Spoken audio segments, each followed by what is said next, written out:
It's the modern take on smoking behind the bleachers. There's a parenting alert this morning about the danger of teens vaping. The FDA warning about liquid nicotine used in e-cigarettes. Juuling, named after this brand of vape pen, exploding in popularity among teens, a hidden trend now coming out of the shadows. The use of electronic cigarettes, or e-cigarettes, is on the rise and has become the new hot topic in public health. But what is an e-cigarette, really? E-cigs are also known as electronic nicotine delivery systems. There are many different shapes and styles of e-cigarettes, but no matter what they look like, all e-cigs work the same way, by vaporizing nicotine. Originally developed in China as a method to help smokers quit, almost all the major tobacco companies have either bought e-cigarette companies or set up in-house development. It is possible to buy e-cigarettes labeled as nicotine-free, but when scientists at the FDA tested these nicotine-free e-cigs, they still found small amounts of nicotine. Nicotine is the highly addictive drug naturally found in tobacco. E-cigarettes are designed to deliver nicotine into the blood, just like regular cigarettes, by smokers inhaling it into the lungs. But how do e-cigarettes contain nicotine if there's no tobacco? Since nicotine cannot be turned into a vapor on its own, it's mixed with chemicals called propylene glycol and vegetable glycerin. This mixture is called e-juice. When a user inhales, the battery heats the e-juice, which becomes a vapor that gets inhaled into the lungs. There are a wide variety of e-cig products, and each contains e-juice with a different amount of nicotine and chemicals. But scientifically, what do we know about this e-juice liquid? Well, not much. Without regulation, companies are not required to inform consumers. E-cigarettes are often marketed as cool and fashionable, but this new trend is delivering nicotine, a highly addictive drug, in varying or unknown amounts. Hi, my name is Willa Haber, and I'm introducing our project on vaping. So I'm going to start with talking about nicotine, which is the liquid in e-cigarettes, which is unsafe for youth and young adults because it can harm brain development, which actually continues to occur until the age of about 25. Juuls are one of the most popular e-cigarette brands, and e-cigarettes contain much higher concentrations of nicotine than cigarettes, where one Juul pod contains around the same amount of nicotine as 20 cigarettes. E-cigarettes came into the US market around 2007, and by 2014 they were the most popular tobacco product used by youth.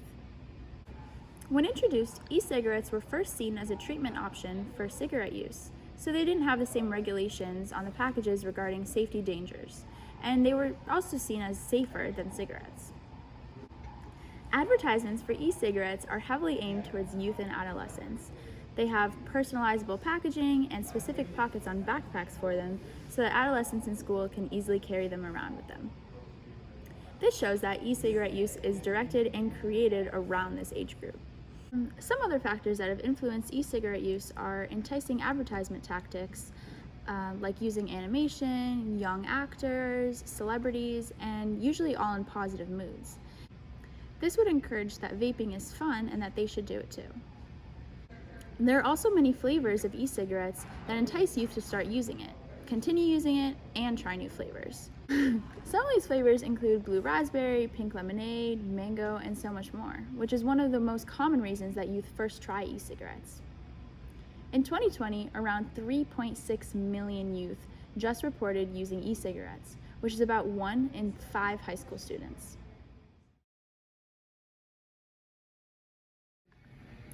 Hi, I'm Emily Olson, and I'm here to tell you about some of the long-term effects of vaping. Vaping increases the possibility of becoming addicted to nicotine, which can cause long-term harm to brain development and respiratory problems. E-cigarettes contain nicotine, ultrafine particles, heavy metals, and volatile organic compounds. The high level of nicotine in e-cigarettes impact your attention and memory. The heavy metals found in vapes are nickel, tin, and lead, which contribute to lung damage. There are also ultrafine particles that get inhaled into your lungs and pose the main health risk of further increasing lung inflammation. The volatile organic compounds inside of e-cigarettes include benzene, which is also found in car exhaust. The flavors, however, are a surprising contribution to the health risks associated with vaping. For example, diacetyl is a flavoring used in e-cigarettes that is actually linked to a very serious lung disease. It has since been confirmed by the CDC that long-term exposure to diacetyl has been associated with severe respiratory impairment and obliterative bronchiolitis, a serious lung disease that is irreversible. In the disease, the smallest airways in the lung, called the bronchioles, become scarred and constricted, blocking the airflow in the lungs. This is more popularly known as popcorn lungs, because some of the first severe cases of diacetyl exposure were a result of the flavoring used in microwave popcorn production in the year 2000. Even though it is known that diacetyl causes popcorn lung, the flavor is found in 39 of 51 e-cigarette brands. It's also added into lots of e-juice liquid by some e-cigarette companies to help create flavors such as vanilla, maple, coconut, and more. This puts vapors in the position of inhaling diacetyl directly into their lungs. Even breathing e-cigarette aerosol that someone else has exhaled poses potential health risks. This is similar to how breathing in secondhand smoke can have immediate adverse effects on your body. It is often assumed that breathing in e-cigarette aerosol that someone else has exhaled isn't dangerous or harmful because it isn't smoke, but it can actually expose the person to similar risks as the person who is actually vaping. Even apart from all of these health effects of vaping, e-cigarettes pose an additional safety threat just by being around. This is because the battery of an e-cigarette can explode with no warning. Most explosions, however, have been reported to occur when the battery of the e-cigarette is charging. Because e-cigarettes are still relatively new, scientists are still working to try and understand the full health effects of vaping. Overall, there is no saying when additional long-term health effects may appear in the following 10 to 20 years. If you vape, consider these health effects.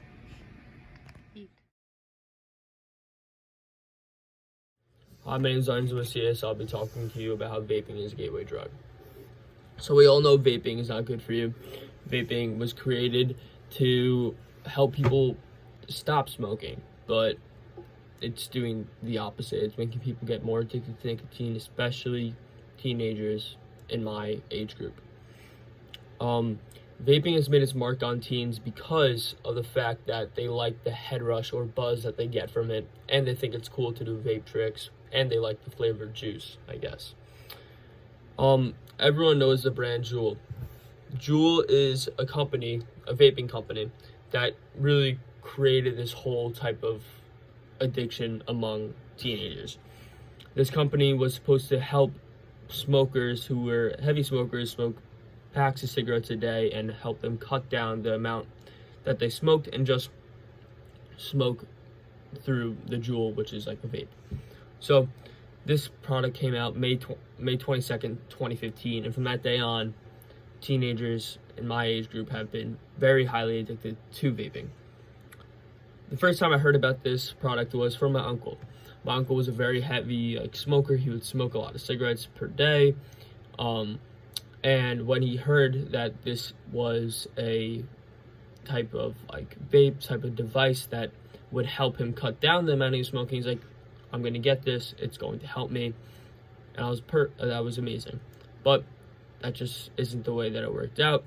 He got even more addicted to smoking nicotine and tobacco, and he got right back on cigarettes. Thankfully, now he is done with that, so that is great. But the thing about vaping that is so dangerous is because people find it so fascinating that, oh, this is so cheap and it's cheaper than a pack of cigarettes and it tastes good. But the reason why it tastes good is because it has specific chemicals inside of it, like propylene glycol, and that chemical irritates your lungs, which also causes shortness of breath and everything that is horrible for you, especially your lungs, and it's very detrimental to your health. All we know is that you shouldn't vape if you did not smoke beforehand, because this type of new, addiction in teens from vaping is just getting worse and worse every day. Back when cigarettes were, appropriate in public, and appropriate to do in jobs and offices, people didn't know the effects of it. But now we know that cigarettes are horrible for you, and they cause lung cancer, popcorn lung. They're very detrimental to your health. And now I just feel like this is what's happening with vaping. People don't know that, oh, it's bad for you right now, but in, I don't know, 30 years, we will figure out, oh, this is what is bad for you. Vaping was horrible for you, just as bad as cigarettes are. The thing that's most scary is that people think, oh, there's no tobacco inside of vapes, it's just nicotine, it's not as addictive for you, not as bad. That may be true, but we do not know everything that are in vape, especially the vape juice. Like I said before, propylene glycol is a chemical inside of vape juice, and thousands of other chemicals are inside of vape juice that we do not know anything about. A study show that vaping is a gateway drug. I have to get back to that point because it is extremely true. A study by Eric R. Kandel and Denise B. Kandel show that e-cigarettes are very highly addictive and make other drugs more addictive for you. So the gateway hypothesis observed that young people became involved with drugs through Hi, I'm Lauren, and I'm going to talk about how peer pressure influences vaping. Peer pressure is very common among young adults for a variety of circumstances, especially when using e-cigarettes and vapes, as teens and young adults are the more likely to use these devices than any other age group. Nicotine has many significant negative impacts on brain development. The amount of high school students vaping soared in 2015 when the Juul device came out with a variety of flavors.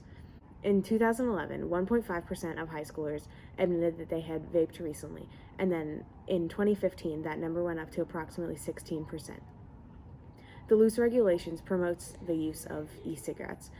There are no significant consequences when being caught with a vape or e-cigarette when under 18. The number of high school students using e-cigarettes doubled between 2017 and 2018. This is largely due to the normalization of them in society.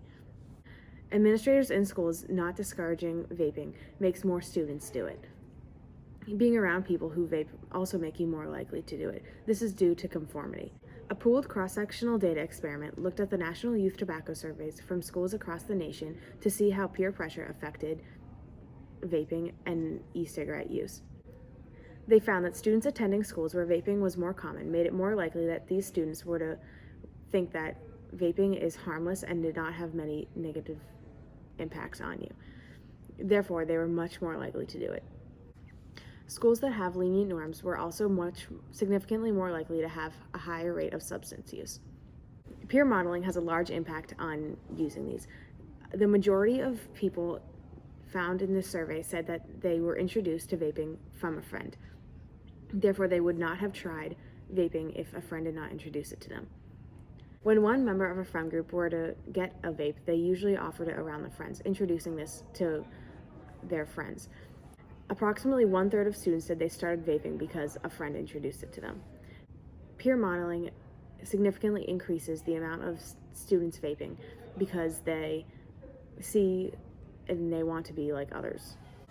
Vaping tricks are also very popular among younger adolescents because they want to look cool towards their peers. Peer pressure and looking cool is very common among younger adolescents especially.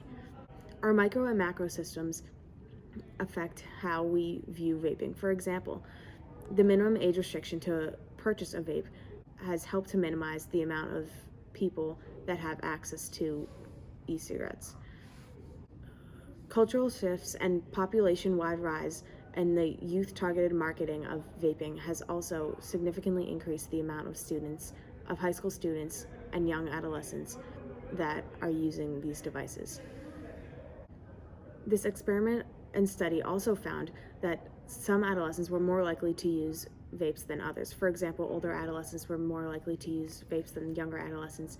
Males were more likely than females, and non-Hispanic whites versus other racial groups were also more likely to use these devices. In addition, students with low scholastic achievement were also more likely to use vapes. Overall, peer pressure significantly increases the amount of high school students and young adolescents vaping across the nation. Depression and vaping are seen to have a bidirectional relationship. Depression leads to vaping, and vaping increases depression symptoms over time. In the scientific community, study findings need to be replicated before the ideas presented in the studies are generally accepted. That means that we need to see the same findings or conclusions from multiple studies with large sample sizes and randomized controls. I mention this because occasionally I will get a request from someone to weigh in on an article like a recent one that concluded that antidepressants increase risk of death. Well, that one article was criticized for having a small sample size, not separating out certain factors that could skew the results, and not establishing enough cause and effect. So when articles like that are published, it's important to know how many other researchers have produced these results. Study results are so easy to access on the internet, and this is a good thing, but you do have to be careful with interpreting new findings, especially when the results go against established practices, and in this case, the use of antidepressants to treat illnesses. So back to vaping. Vaping is another term for the practice of using electronic cigarettes. E-cigarettes are battery-powered, and they take liquids with nicotine or other substances like cannabis and vaporize it. You inhale the vapor instead of inhaling the smoke from the traditional cigarette. And they were marketed as a way to reduce your tobacco use or to stop smoking traditional cigarettes. The liquid, or the e-juice, is made by extracting nicotine from tobacco and mixing it with a base like propylene glycol. Then they add a flavor. So all of these things are being inhaled into your lungs, which is more than what you were inhaling with the cigarettes. So even though you're not exposing yourself to burning leaves, the vaporized liquid exposes you to other toxins that are mixed into the liquid. Why does this cause or worsen depression? Well, even if we ignore all the other toxins, prolonged nicotine exposure disrupts the dopamine pathways in your brain and increase your stress sensitivity. Also, nicotine increases oxidative stress and free radical formation in your cells. I talk about this in a video that I did on how oxidative stress affects your brain and is linked to several psychiatric illnesses. Unfortunately, vaping has become very popular among teenagers, but there has been recent news about vaping-related lung disorders, and that's pretty scary. But even if you don't vape enough for it to cause lung disease, keep in mind that it can also affect you mentally by worsening depression or even causing depression. Also, the effect may not be immediate. Some people in the studies had stopped vaping and then later on developed depression as a recurring illness. So vaping in the short term can set you up for depression in the long term. Hi, I'm Megan, and I am going to interview our friend right now who has struggled with a nicotine addiction for a few years. What's your name? My name is... And how old are you? I am 18 as of right now. When did you start vaping? So the first time I ever tried vaping was back in my 8th grade year of middle school, or 8th grade. I was with a few of my brother's friends, and he was older at the time, and it was less of me wanting to do it and more of just trying to fit in. Like, I always saw them as kind of like cool and stuff, so I don't know, I looked up to them, so it just seemed like I wanted to fit in with them. Why do you vape now?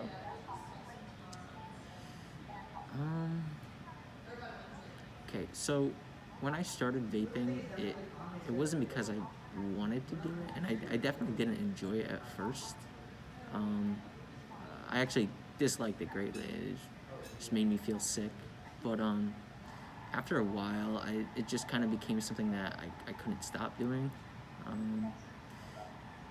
You get like these buzzes from it, and it's just, I don't know, you kind of need it, and if you don't get it, it's hard to explain, but it's just something that's become part of my day now. It's not really like I'm doing it for fun. How much money do you spend on nicotine products? So usually, recently I've been buying these buzzes. They go for about like $10 a piece. I'll probably go through one a week at this point. So I'd say per month probably like $40, give or take. Have you experienced any physical effects from vaping? Yeah, it's something I saw throughout high school. So when I was a kid, when I was younger, I was big into running. I used to do like a lot of like running, like cross country and stuff like that. But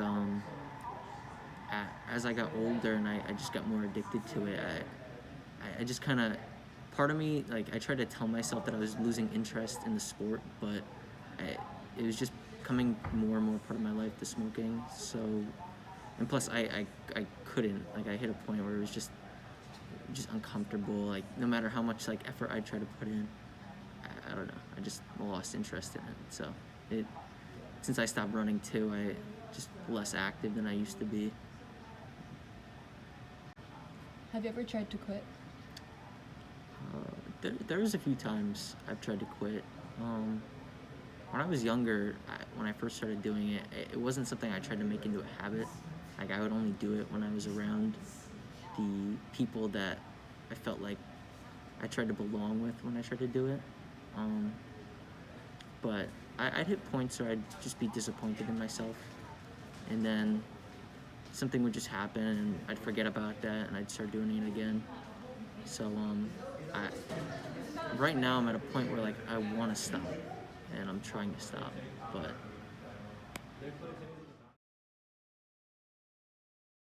Hi, I am Andrew Sarnell, and today I'm going to talk to you how to quit smoking. It can be a very difficult task, but with some of these tips, advice, and steps, I think it could be very beneficial to people who are smokers. First and foremost, the most important step in quitting smoking is admitting that you have a nicotine addiction and a problem. So what you're first going to have to seek out is help from family and friends. Now, this is very difficult to do, considering that you don't want to admit to yourself that you're struggling within to quit. And a lot of the times, smokers feel like they can't go on with their lives because they're addicted to nicotine and they depend so much on it. But getting the moral support from family and friends can be a big step in quitting smoking. So I have had friends and family members who have been smokers before, and I've dealt with this, and I know it is very difficult for them to admit it, but my moral support really helped them come a long way, and I know two or three of my friends have actually quit smoking and quit nicotine from that. Secondly, you have to set short-term goals for yourself. A lot of people think that smoking is something you could just quit overnight, and that is just not the case at all. It needs to happen progressively over a period of time. And it's easy for someone who's a non-smoker to say that, oh, like, you know, like, why do you need to do that? Like, there's a bunch of other things in life to do. Yes, that is true. But setting like short-term goals for yourself. So each week, instead of smoking 6 cigarettes a day or smoking however many you are, go like after 1 week, smoke maybe 2 or 3 cigarettes a day, and then progressively over time, you will come to see that you'll depend less on it, and the nicotine addiction will mitigate severely, which will be very beneficial. Another thing that you can do is there are medications out there that can help with nicotine addiction and withdrawal. So going to a doctor and seeking out the help and getting the proper medications can also be a big beneficial factor in quitting smoking. Also, a lot of the time, smokers are like nagged on and on about quitting, and this actually can worsen the situation and can make them want to smoke more because they feel so much stress and anxiety on themselves. So what you have to do is you have to be there in a morally supporting them, but not in a negative connotation. Don't tell them, oh, like, you're ruining your life, you're doing this. You have to do positive reinforcement. Negative reinforcement in life does not work, and it also does not correlate with quitting smoking. So instead of going over to a smoker and saying, oh, your lungs are going to turn black, go over to them and be like, hey, I understand where you're coming from with this nicotine addiction, and I think you should do A, B, and C, and give them good. Also, another good thing is alternatives. So getting your mind off of smoking and finding new hobbies in your life and meaningful hobbies can also be the most important way to quit smoking, because if during the day you are mostly thinking about maybe if you pick up a new sport or you have a new hobby like playing a video game, you know, going outside, taking a walk, it will help your mind not think about the nicotine and the smoking, but instead focus on that hobby. Lastly, I want to say, do not feel alone in this process if you are a smoker, and always seek out help, because if you don't, then the situation will just get worse and worse as you smoke more and more. So stop the spread today, and remember that you are not alone, and everyone in the world is here to help you become healthy and happy. All right, have a wonderful day.